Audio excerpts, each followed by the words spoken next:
what are the pieces, where are the places that a collaborative like ours could potentially impact and help drive forward the work around housing. And obviously, an informal collaboration of a bunch of organizations probably isn't going to be in the business of developing housing themselves. But I think we came up with a number of places that would make sense for a diverse group of organizations and individuals to help move the needle. So I'll run through at a really high level the ideas that we thought to put forward to you all, and then I think our goal is to move into breakout rooms after that and give you all an opportunity to reflect on, are we missing things? What and out of the things that either you add to the list or that were on the list, what would you really think would help drive and fits with R3V's mission? And I'd also encourage you to think about, are there projects or efforts that you'd actually be interested, you and your organization would actually be interested in participating in and working on, because ultimately that's what R3V is, right? It's all of us collaborating and doing work. So without further tap dance, and I'll run through the items at a high level. And just so you pay attention, there's a little bit of news buried in here that's pretty some exciting good news. So hey Alex, could we just for 1 second? Sorry, but I think this is a good spot to put this in before we get into the detail. That I just want to acknowledge that we have that Representative Pam Marsh is in attendance today, and just want to say thank you for all of the work that you and the legislature has done. It's an amazing legislative result recently, and just shout out and thank you for being here. And if you'd like the floor for just a moment, just to say hi and anything that you'd like to share, we'd love that. Oh, thank you, Stephen. Really, I am back in the district now after the legislative session, and just really anxious to figure out what all of you think is working and where you think the gaps are, and to contribute to the on the ground response however I can. So very happy to be here with you. Lovely, thank you, thank you. Sorry for that, Alex, but important note to hit, and let's continue. No, great. I appreciate it. It's a great reminder, Representative Marsh and I. So as I go into this list, you'll notice there's overlaps between these things. There's different activities that would fit in different places, and I think what we've got here are really a group of projects. And so after we figure out which ones we want to tackle, I think we'll have an interesting question of how to structure that. Is it one group that's working on several initiatives, or just smaller project teams that each are working on one of these? And one of the things that I think would make sense to include in R3V, if you'll have us, but I think we'll proceed with either way. Representative Marsh and I agreed earlier this week that she would be interested in chairing and convening a group to promote a little bit more conversation between the affordable housing providers, just to make sure that they're aware of what each other are doing, and exploring any places to collaborate. And I agreed to sort of help staff that. So that's one thing that Pam and Representative Marshall and I are going to work on.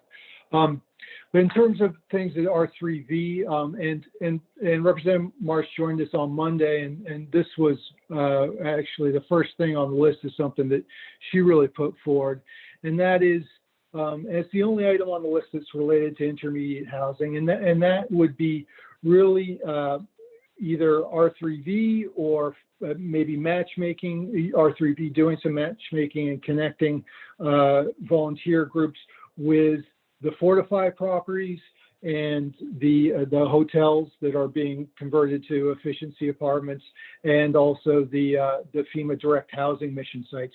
They have housing, but they really lack, those things that really make a community, the playgrounds, places for folks to gather. They're pretty stark places right now, and so we want to put forward that as a possibility, and I think it could fit in other places of our 3V work, but also obviously also fits with the housing. So shifting gears to the permanent housing work, there's still some data work that I think needs to be done to really define with any precision what our need is going forwards. Right, I think we have a pretty good idea of what we lost, but we had a lot of pre-existing needs, and some folks have moved on. I don't think we really have a good handle of the folks who are still here, want to remain here, and also really what their budgets, their housing budgets reflect. So that level of detail. So that would be one area of work. Another area of work in terms of planning would be convening a larger discussion about sort of the long-term housing strategy for the valley as a whole.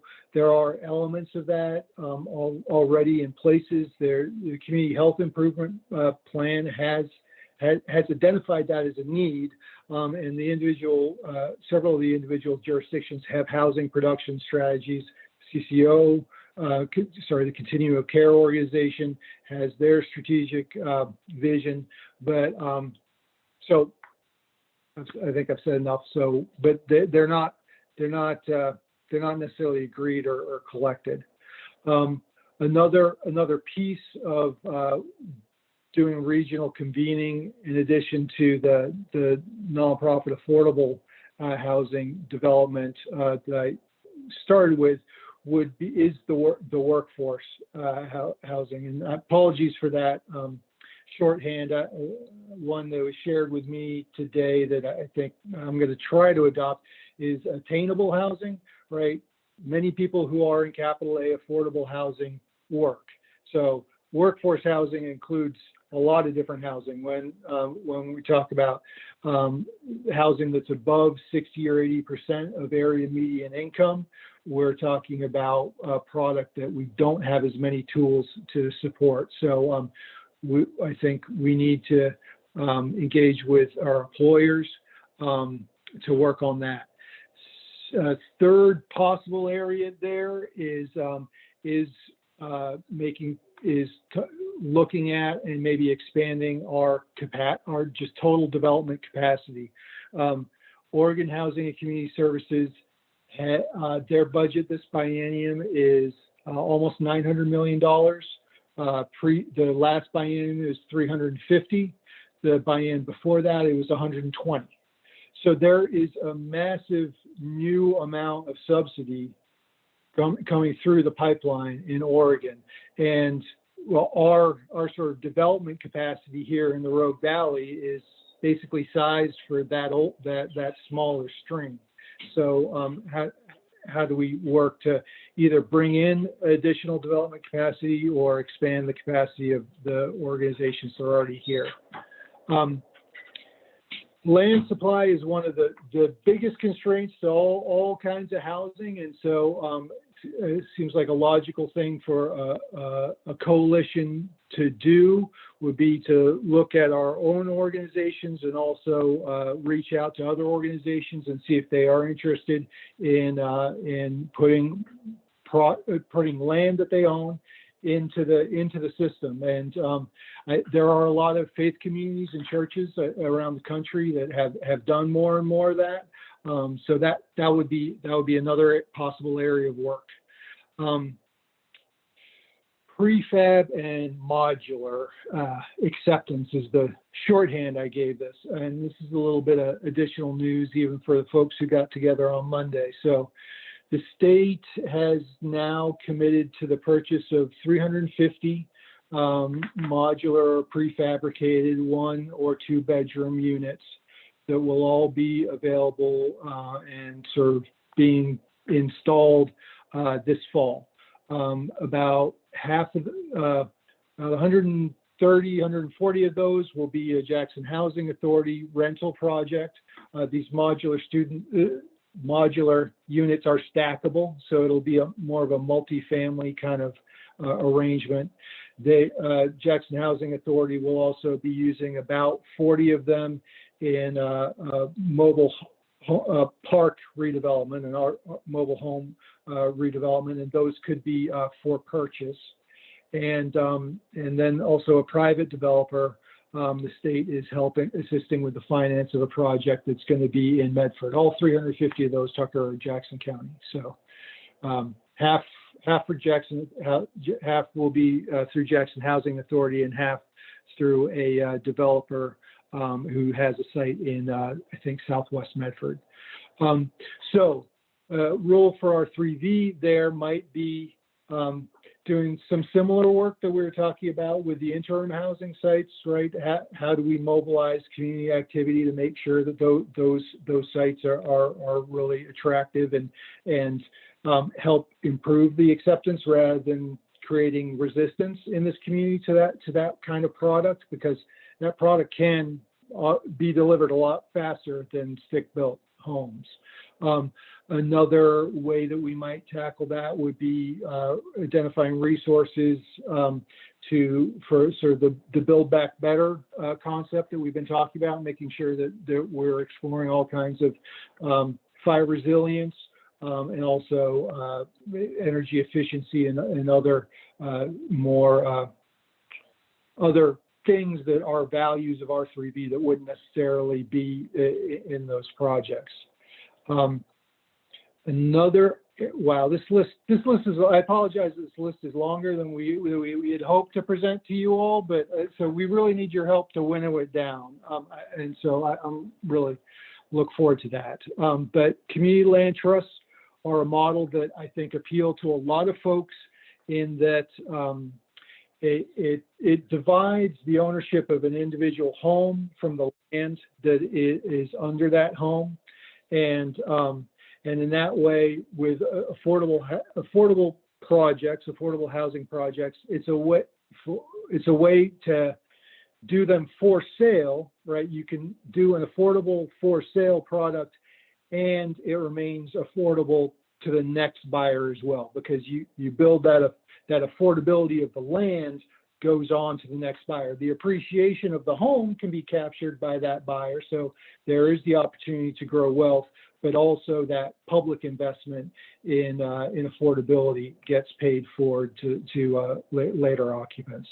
And the role for R3V could be assisting, identifying folks to manage that kind of project, and I'm sure there are other things that we could do there. Next shorthand I gave was distributed housing. So we've got a lot of single family homes in Jackson County, and a lot of individuals who are interested in helping. And so there are a couple different ways that could be realized. One is the development of accessory dwelling units. Another is a program called Home Share, which match makes folks who are interested in renting rooms with folks who would be interested in maybe supplementing their income and also helping with the housing crisis. And OHCS just made a financial commitment to expand that project in Jackson County, but I'm sure they would benefit greatly from a collective of organizations helping share information about that opportunity and similar type of approaches. I only got two more. So purchase assistance. We know that a lot of folks who lost their mobile homes, regardless of the level of insurance that they had in that home, are going to be faced with a really big challenge of replicating that, buying a new mobile home, right? There aren't used mobile homes readily available, and the newer models are significantly more expensive than a lot of the models that we lost. And I haven't been highlighting through this discussion, and when I stop, I'm going to ask Julie to chime in a little bit. We didn't try to divide between what R3V and the LTRG might take on as we were doing this brainstorming. So helping individuals, right, be prepared to purchase the FEMA direct housing units. So we understand those individuals very likely will have the opportunity to purchase their units, but will they have the money to do so? That seems like a very logical LTRG thing to take on, and I think there are several of these things that we've talked about that could fit well with LTRG's mission about helping individuals. The last item I mentioned, I think, fits really well with the R3V mission, and it's something that came out of our pathways discussion previously, not so much out of our conversation on Monday, but developing more spaces and opportunities for collaboration and information sharing and understanding between local planning, local development community, and the folks who are displaced, with a particular focus on those folks whose voices may not have been as well understood or heard in the past. And so that might be another piece. With that was that there might be the exploration of different financial options for helping folks get into purchase housing. CASA Oregon is already working on one model like that, looking at a cooperative housing model.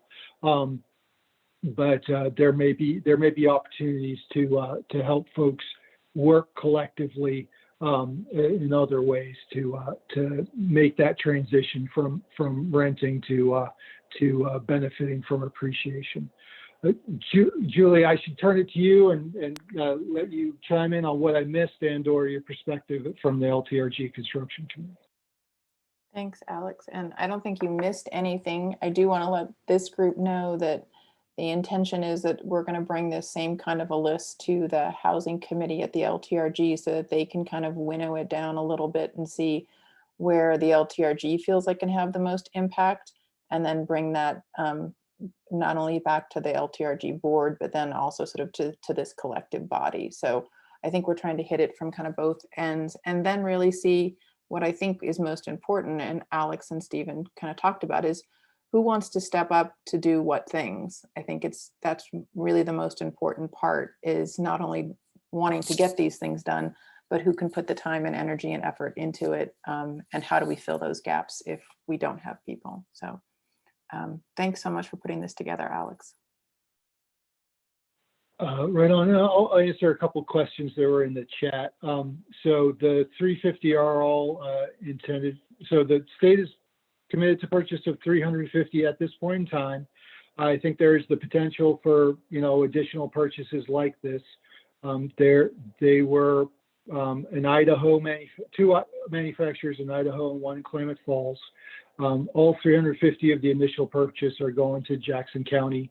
About 50 of those, 40 or 50 of those, I understand, would be available for purchase. And in terms of any barriers for undocumented, I will certainly check that, but I don't believe so. I mean, we've generally speaking, I think the barriers for undocumented folks to benefit from public housing subsidies were federal. I think they're significantly reduced on the federal side now already with the steps the Biden administration has taken. So I will double check that, but I'm reasonably confident that these opportunities would be available to folks regardless of citizenship status.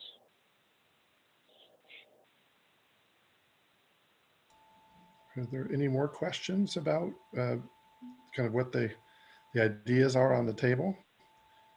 If not, we can jump into, yeah, I'd love to address any clarifying questions. And then if there aren't any clarifying questions, we'll go in, the next step is to go into small groups and work on coming up with which 3 do you think we should start with? And the other question is, who else should be in this conversation? Both in terms of expertise, but also in terms of advocacy. Because really R3B, the work that we do, we want to have this blend of the expertise and the advocates for the folks in the community. So raise your hand or unmute yourself and ask questions or clarifications. I guess I have, I don't know if it's a question or a request, but as we, work to find housing for the fire survivors that are in Vision Link and the others outside of Vision Link with ODHS, we need to have a really clear and detailed documentation of what housing projects are coming online, with dates, with who are they available for? Are there any subsidies? Is there income requirements? Are there adjustments to income requirements that we would normally have?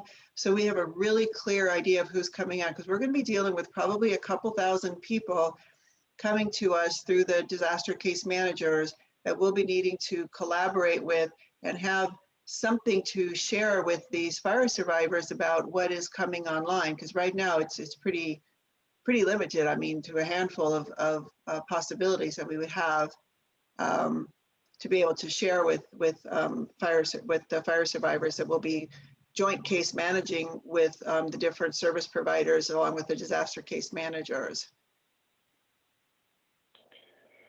That's a great point, Carrie. And I think Julie and Tucker have already done a lot of great work to start that. I think a great document for us to start adding that additional detail, and I should let them talk to it. But after they do that, Carrie, you should also share a little bit about the housing stability work and the housing navigation that you all are going to be making available. Did you want me to do that now, Alex? Sure, go for it, and then. Sure. So yeah, so we have spent some time putting together a proposal to add additional staff, and we already have the staff that can do the work with a little bit of capacity on a case-by-case basis. But we are actually building out with about 10 people from our housing department, as well as our support services, which is the rental support. And we've identified space, and it will be, the title of it is the Center for Community Resilience. And we will be working very closely with ODHS, the disaster case managers, the other service providers such as Road Community Health, La Clinica, and giving, working on case conferences with individuals that we want to move towards stable housing. And as you can imagine, mental health services, maybe that could be available like today, but for that same person's need, they might not have a housing possibility that's going to be here for 2 years. We're waiting for apartments to be built, or it could be in September if it's some of the modular homes. So we need to have some really detailed information so that we can work collaboratively with the long-term recovery group and the other service providers, so that we cannot re-traumatize these individuals by saying, we don't know when housing is coming online, and be able to talk to them. And if there's barriers to somebody getting housing, like, we can offer rent well classes, we can work on cleaning up some of their background maybe to get them ready so that when there is housing available, that they're ready to go. And we've received funding for about 10 positions from OHCS to move forward with this. So we're moving forward very quickly with with this. We work very closely now on a regular basis, almost weekly now. We meet with the other players that I just mentioned. We're real excited about it. I think it'll be a very positive and organized approach to working with individuals to find housing. But you know, as I started out, my first comment is we really need to know what is coming online so we can start preparing appropriately individuals to take advantage of the housing when it becomes available, and you know, give hope so they want to keep working on whatever other barriers they might be struggling with, but not false hope. Carrie, I'm definitely going to follow up with you on this, because a lot of what you just said really just resonates pretty heavily with me. I will say that Julie has done a lot of work. A few weeks ago, well, months ago, R3V identified that same need that you just brought up of we need to let people know what is going on with housing. And so Julie put in a lot of work from the LTRG Housing Committee and populated this amazing spreadsheet of the various missions from FEMA to some of the nonprofit housing providers like Fortify, and even some of the private developments that are coming online with this sort of, as Alex said, capital A affordable housing developments. I then took that and turned it into a graphic, which I think I still see it every single day being shared on social media. So that it's thousands of times at this point. Whenever someone asks a question, generally that graphic is being shared as sort of the answer. So I'd love to coordinate with you to make sure that graphic's still useful. And I think that I could probably anticipate what Julie might say is that if there's a way to fold in some of the information from the existing spreadsheet to help the DCMs function a little bit more directly and give them good info, then that's continuing work that we certainly could take on. Yeah, I would just also add, I think, Carrie, it would be great for us to just chat so we can make sure that in the spreadsheet that I'm trying to collect, I'm asking the right questions that you might eventually need to have answered. So we can talk about that, but also, you know, that's a great graphic and it's already out of date. And it's going to continue to be out of date. So I think part of it is, and that's why I think it's a great mission of R3V maybe to take that on, is how to keep that moving forward and keeping it up to date on a regular basis and accessible. Like everything that Alex just explained about this modular project, I mean, that all unfolded in the last week and a half, maybe. And literally was not even on anyone's radar a month ago. So I think it's really important. It's one of the reasons why when we put this list together on Monday, that's one of the big priorities, is this sort of data assembly, so that we can have one organization, one group really trying to track this in a consistent and cohesive manner. So thank you for bringing that up. And I will check in with you, making sure that we can start collecting the information that you need so we can put that as part of the information. Okay, that sounds great. And to your point on the module, I think it doubled from the meeting we had Monday. So it's just it's good news for sure. Yeah. And I guess, and I think I probably made this point in what I said before, but I want to be able to work with somebody, an individual, a fire survivor, and be able to really match them with something that's coming online. Let them know what so we know it's going to work. And I know it can't be just like identifying that this is going to be your home in 6 months, but almost to that level, you know, this is a place that fits for you. Are you ready to purchase something, and at what level, and what can we do to get you there, and what kind of lenders can we start talking to now?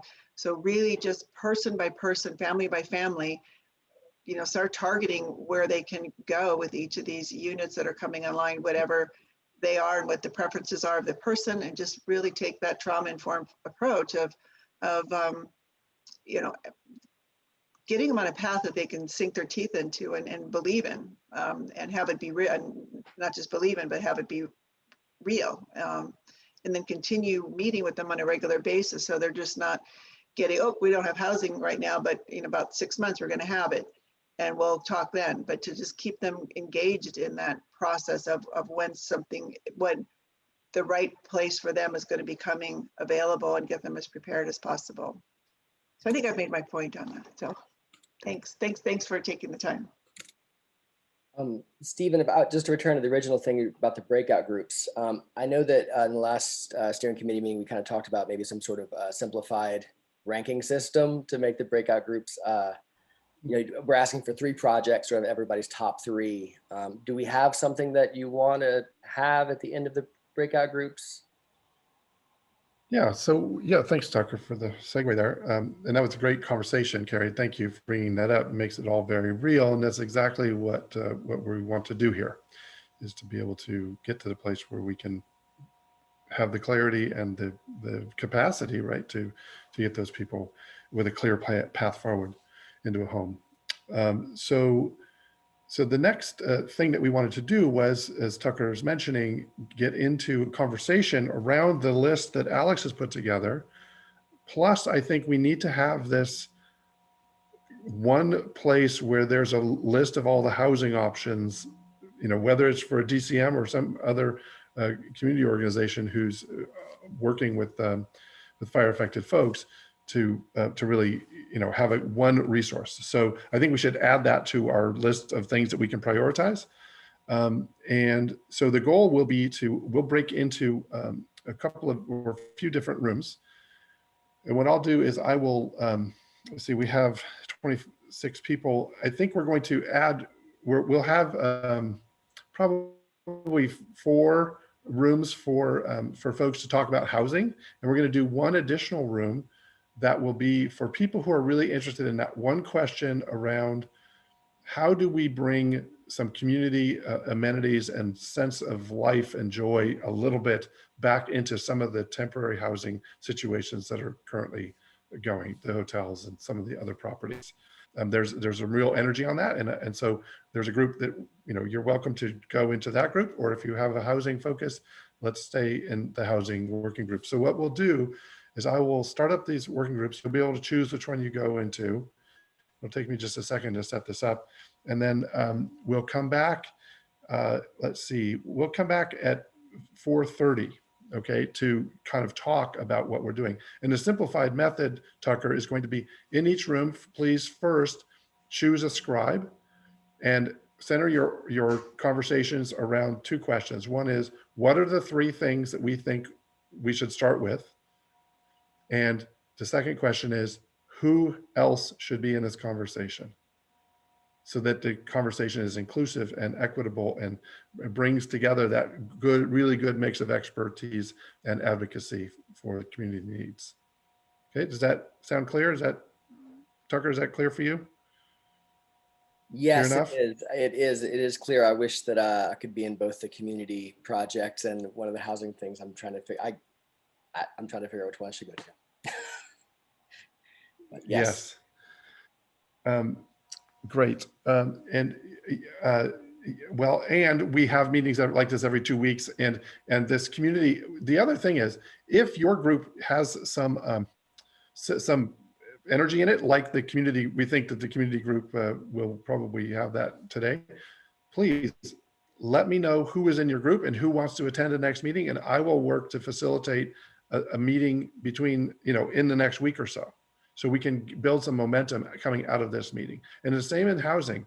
If you have a little, you mind meld, everybody's like, yes, this is good, let's get going.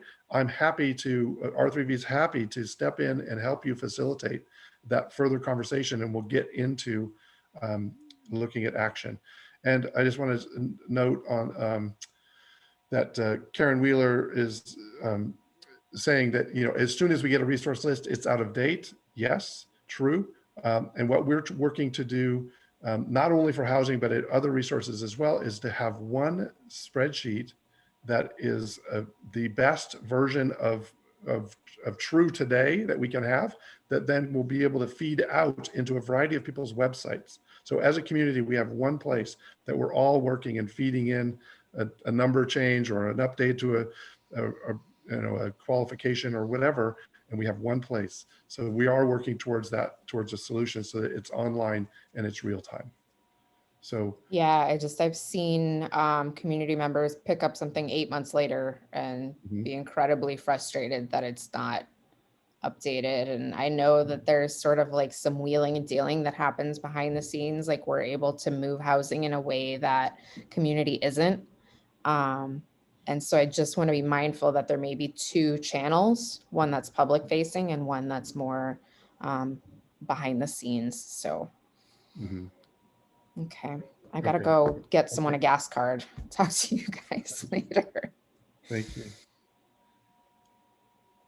Okay, so, and Marta, yes, yes, we can do a poll.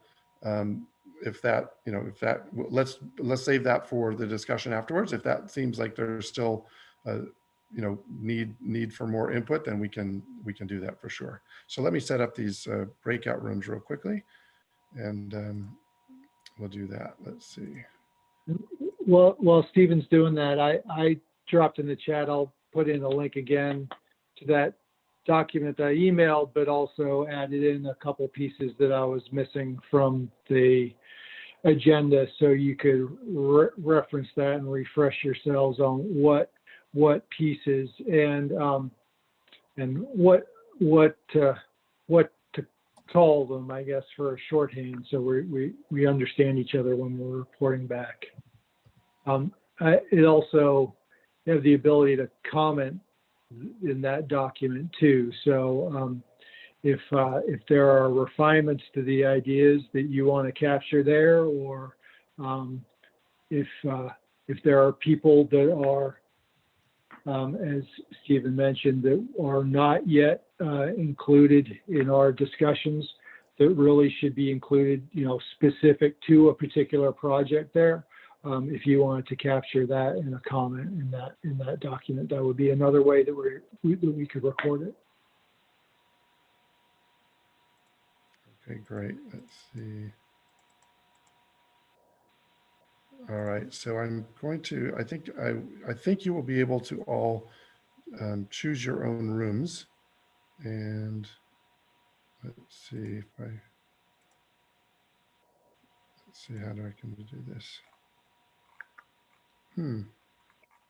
Not seeing the ability, let's see.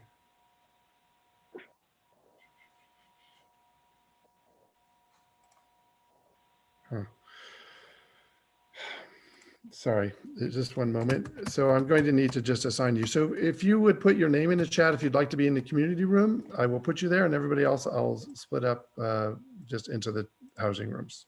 Sorry for the delay on this. Thought I could allow you to choose your own room, but it doesn't seem to be that democratic.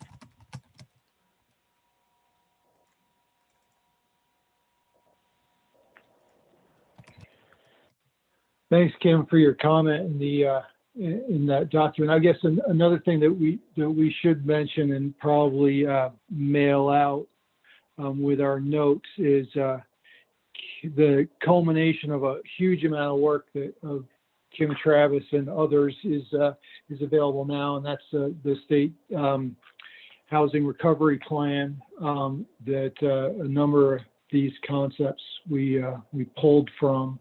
And then also, as Denise Balkus reminded us, the HUD assessment, impact assessment, is also available, and we should make sure that that's available to any of you all who want to review it. Okay, I think we've got a community room subset going, and I'll let everybody else flow into the other rooms. So thank you. We'll see you back in 15 minutes, so at 4:30.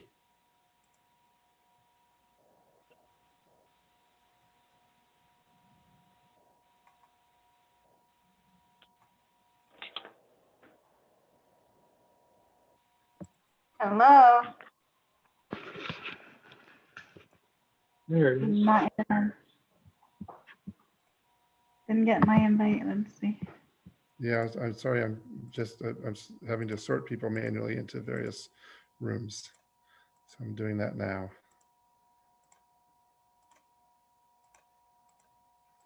Like dealing cards a little bit.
Well, we're all in the same room again. Look at Is it that. just us? 40.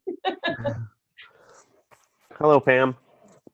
Hey, I'm Elib. I don't know if we've ever met. I'm not I've sure. been working at the Fire Relief Center in Phoenix. Yes, great. So hi, good to see you. Great to see everybody. Yeah. I had to leave for the last 35 minutes to go do something else, so I don't know what you all have been talking about. Excuse my inability to participate. That's right. Go ahead, Elin, if you want to talk. Well, I was going to say this breakout group was talking about community building within some of the folks who are houseless right now, whether that be at FEMA communities or at hotels, but what ways can we be building community and centering joy in the recovery process? And so we brainstormed some ideas about how that might happen. And the other breakout groups are talking about different housing, different housing options that were presented at the beginning of the meeting. I think everybody will be returning to this room in 4 minutes. I think that's right. So, Pam, I think you have the option to join a breakout room if you want. Be quick. Well, I think I'm in your big breakout room.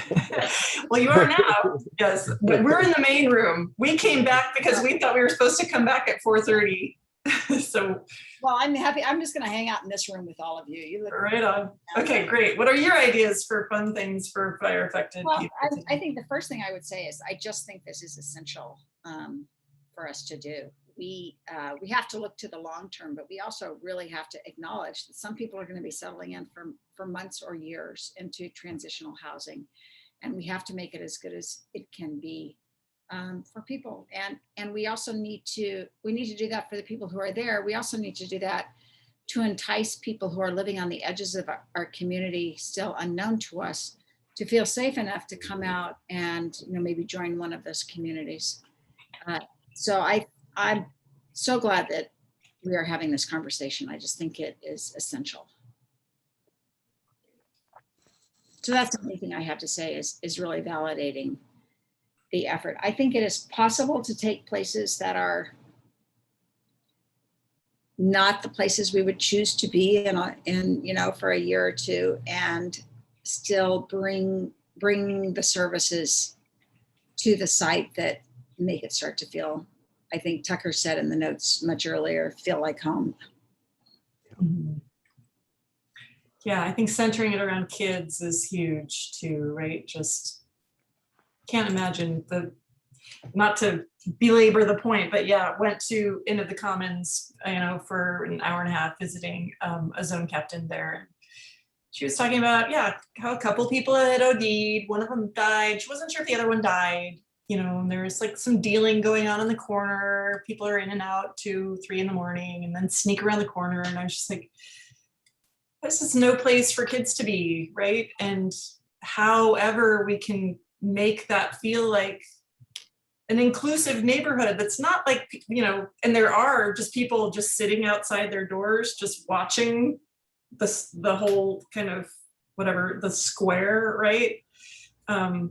But so it's not like a neighborhood watch thing, but that you're part of something, right? That you these people. And well, and part of that, part of what you're identifying is really not something that we can address, but that management and case management and of the facilities on site needs to take on.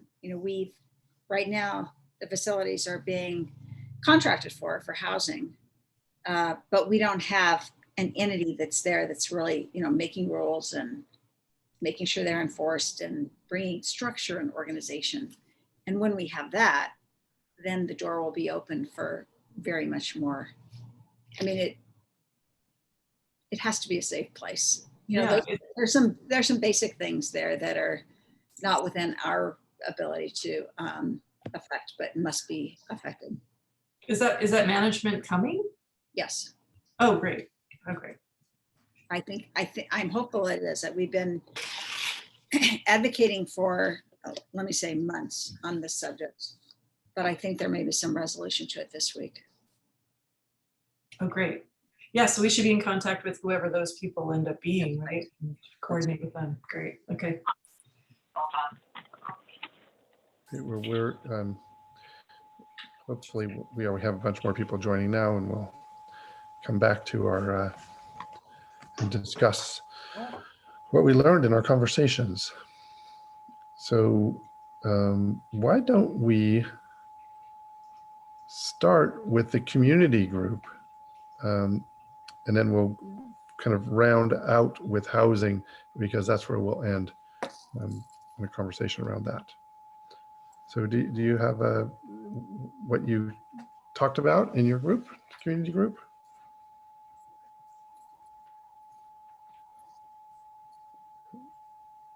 Do you want to go ahead there, Ellie? Oh, sure. Okay. So sorry for those who've heard my spiel before, but Elib was talking about centering joy and strengthening the community and providing celebration and developing the relationship that the folks at the Fire Relief Center have cultivated with the people who work there and the people that visit there. They are in conversation with the Hearth, talking about doing a monthly, bi-monthly with food and or music kind of activities, and also providing, access to resources or services, or, not a lecture, but like maybe a table or maybe a little discussion about, other resources that are available to them in the midst of celebrations, like kind of addressing needs as well. We talked about partnering maybe with the YMCA or Kids Unlimited, maybe the Ashland Independent Film Festival, seeing if we could borrow their screen, their inflatable screen, and really focusing on kids who are in these temporary living situations. I keep bringing up a dance. I think having a dance would be great. I think having like a dance kind of instruction for kids for like a half an hour first, and then like an open dance for community would be fun in maybe one of the conference rooms at one of the hotels. That's an idea. Maybe getting a barber in there earlier in the day, get people feeling spruced up, whatever. I don't know. I'm happy to brainstorm. I was imagining people bringing in like resale shops, bringing in some dress up clothes. I don't know. But yeah, I visited one hotel for briefly and just would love to be part of bringing some joy and hope and connection to those communities there. So that's just starting the conversation. Hopefully many of you will join us. And Julie, you want to talk about, sorry, I think Tucker put together an invite for getting a group together next week. Sorry, my kid just walked down. Yeah, we had talked about, the housing, this housing working group being the nucleus for that, but also, say hi, boo. But also sort of the steam valve of, it's great to have all this work happening in sort of the working groups, but how do you actually create community in place? And so realizing there was a need for a place to help start that thing, potentially around the anniversary, potentially not, but I believe Thursday, January or July 22nd at 10 a.m. is I think we're going to have sort of the nucleus of the community building work group. If anyone wants to come to that and help sort of push that group into existence, just like we're doing here. Yeah. Great. Yeah. If you don't have Tucker's email, just drop your email into the chat with your interest in that. And I think that's going to be a very alive and important conversation. And if you know of anybody other organizations who might be doing something like this, really R3V's role is to coordinate across what organizations are already doing, not so much do it themselves. So this is one of those where it's kind of a blur between LTRG kind of meeting the needs and R3V trying to organize systemic change. So, but having a group, creating this group and focusing on this, coordinating these kinds of events and these kinds of inputs into the social system of each of these facilities is really important. And so, yeah, I'm Yeah. really glad to support your work. Go ahead. Yeah, I was just going to add, and any of that work that's being done that we're talking about sounds wonderful. And I would just recommend that there be somebody who could put a trauma-informed lens on it so that things that are being done are supportive of reducing trauma and don't accidentally add to trauma or re-traumatize. That came up when we were thinking about movies to show. That's a loaded, it's a loaded decision, right? Right. Yes. And I just want to mention that Kathy Kesey was in conversation with us at another time, and she mentioned maybe bringing in somebody to teach a karate class. So those are some of the kinds of ideas love to keep building with all of you. Wonderful. Thank you. A question that we had in that group was if we wanted to coordinate something like this at some of the FEMA sites, does anybody know who would be a good person to talk to? Because I know there's some pretty strict regulations about what can happen outside of those buildings. Julie, would it be Pam? Elib, I don't have a person for you, but I actually already started a conversation with Pam Zawada trying to get the contact name, more from the perspective of what Erica is talking about in the chat, which is from the housing subcommittee. How can we actually enliven some of those spaces physically, whether that's with planted materials, some built environments like playgrounds or bike racks or fencing. And so the first question is having a meeting with not only the FEMA folks, because really they're just renting. It's really having them introduce us to the park owners, because they're the ones who own the space other than the pad. So I've started that question. And so I'll definitely try and loop the community group into that. But yeah, we need to find out who they are, what each one of those parks is willing to let happen from a community perspective. And my understanding on the White City location is it's under temporary permits, which means at the end of the 18 months, that's not going to be a permanent. So obviously all of that, if we were to do the beautification and get the okay, it would have to be potted plant, something that is movable. So obviously a fence might not be an option, because we really don't know what the status will be past the 18 months in White City as to where Talent and Phoenix, those are parks, they have owners. There might be more flexibility, but that would be an interesting thing to look at.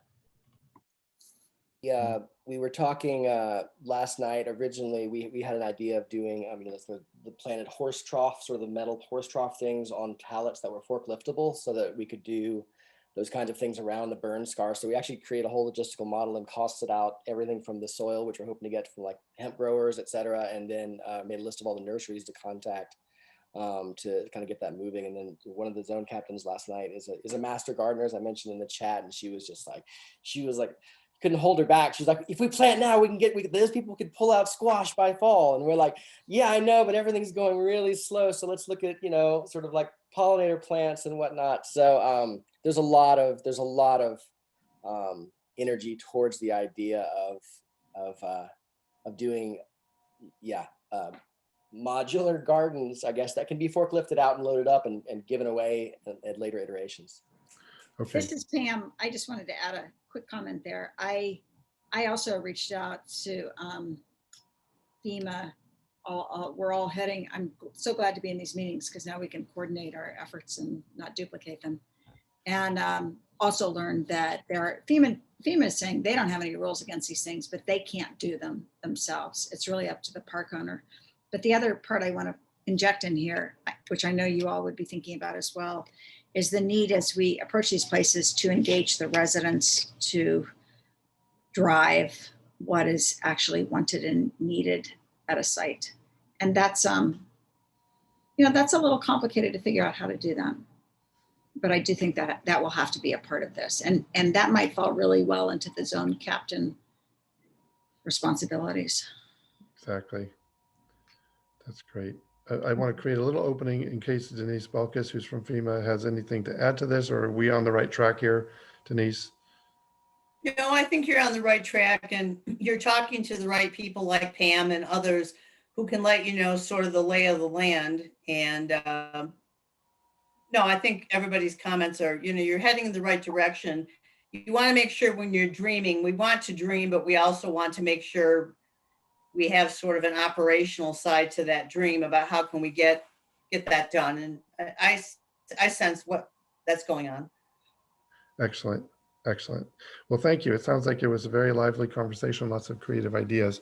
How about one of the housing groups? Would you like to give a feedback on what you learned? How about the group that had Alex Campbell in it?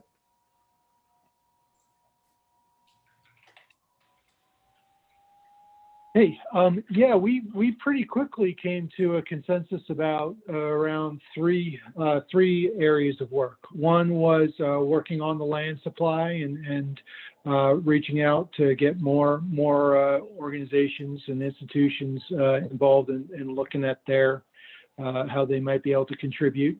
I guess parallel to that, right, would be what we call distributed production. So talking to individual property owners about ADU development or room rental. And then the third area is continued work around community land trusts and or cooperative ownership, just continuing to advocate and educate about alternative ownership models that could be a piece of projects that are in development. Great, thank you. And how about another group? I'll go. We were housing 2. Mm-hmm. So we started off having some conversation about supporting sort of further understanding and development around not only land trust, but also around sort of a pathway to ownership, of housing ownership. And that led us also to talking about the importance of really understanding a regional plan and building that developer capacity. But then we diverged into a whole other subject matter, which is really about how could R3V take on part of the advocacy needed to actually do some improvement on some of the temporary housing facilities, especially around the fortified holdings properties, that there isn't a clear advocate for the residents that are in those places, not only for the things that the community group was talking about as far as, additive, but also really around security and health, that it's just not clear who's taking care of those people. Obviously the DCMs are trying to do a lot, but they're completely overwhelmed. And whether or not R3V can start to be, build up its advocacy role so that those combined individual needs can start to have some stronger voice and some solutions can happen. That's great. And it sounds like, Pam, you were talking about that as in terms of management of some of those facilities, maybe, and we are expecting that there'll be at least a case management wraparound services contract signed between DHS and a local organization this week. So then they step in as really, I see them as being the on the ground contact for all of this work. The site manager. Which doesn't mean that they have to control everything. It's just that they'll be there and able to be a conduit in a way that we don't have a very good conduit right now. Great, thank you. And can I ask a clarifying question about that? So does that mean that there's not a shelter site liaison and that we're kind of maybe expecting the DCMs to act as like a tenant relations manager as well as helping them navigate recovery, just for things like health and safety stuff that comes up for the individuals living in the fortified properties? Brandon, I'm a little over my head in answering that question because I don't know. I haven't been on site enough to understand how it's actually functioning right now. But I can say I think that those issues around security and management and rules and organizing and are going to be the responsibility of the case management, the organization that takes the contract for case management and wraparound services. Those aren't exactly case management, but you can't provide those services unless you have a facility that is safe and secure and clearly clearly managed. So I don't think that's a DCM responsibility, although certainly DCMs must be providing lots of important input on every topic. You know, Pam, what I brought up is there's got to be a contract between DHS and Fortify that would outline who provides security and who we were talking in our group about bug beds. I mean, you know, that's sort of a health infestation type of thing. So when the state entered into a contract with Fortify, those responsibilities have to be outlined in that contract. Whether they're effectively happening is another question. And I agree there has to be some way to have a liaison that gets that, but there's got to be a baseline contract that established the relationship between Fortify and the state. Mm-hmm. And I don't know what that says, but I mean, it's a starting place. And if it's not occurring as per the contract, then that's another issue in a serious one.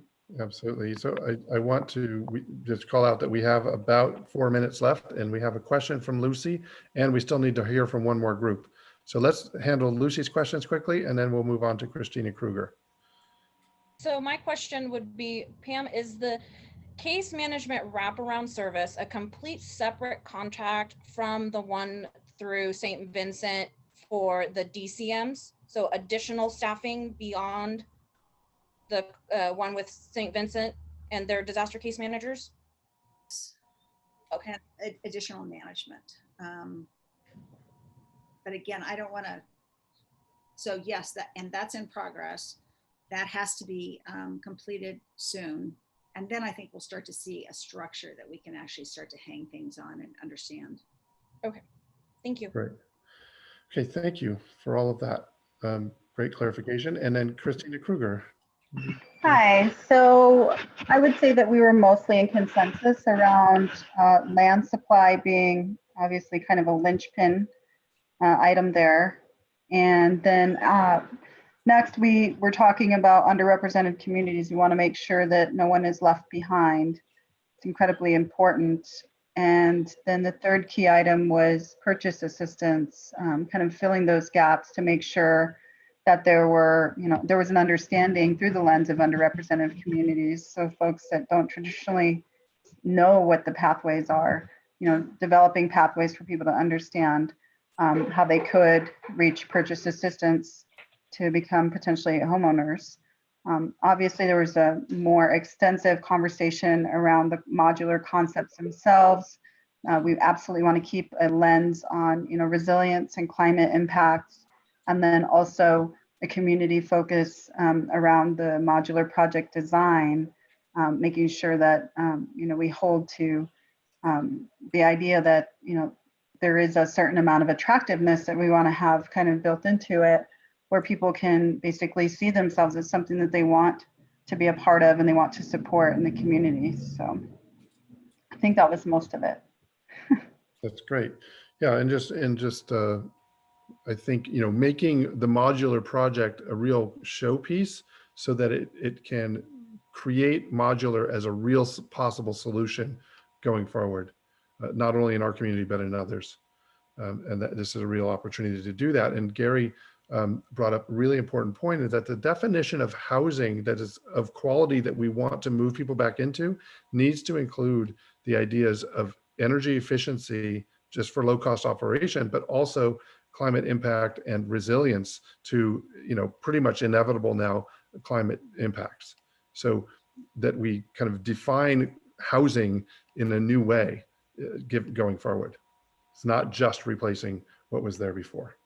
So, so we are basically at time now, and I just thank you. And anybody who you think should be included in this conversation, please drop their names into the chat if you didn't see them on the list today or you haven't seen them on the invitation list.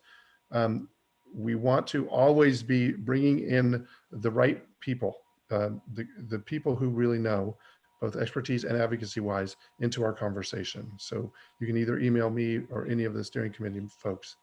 And our next session in 2 weeks will be on community building, equity, and inclusion, and really working on those first projects. So that the meeting that Tucker mentioned for, when is it? Later this week on, or next week on Next 10 a.m.? Friday at 10 a.m., I believe. Friday at 10 a.m. That will be the 22nd. beginning, next Friday, okay. That will be the beginning of a conversation that will continue in our next collective impact meeting in 2 weeks at the end of the month. So with that, we are at time. I thank you very much for all that you do in the community and all that you've done in our conversation here today. Thank you so much. Thank you. Bye.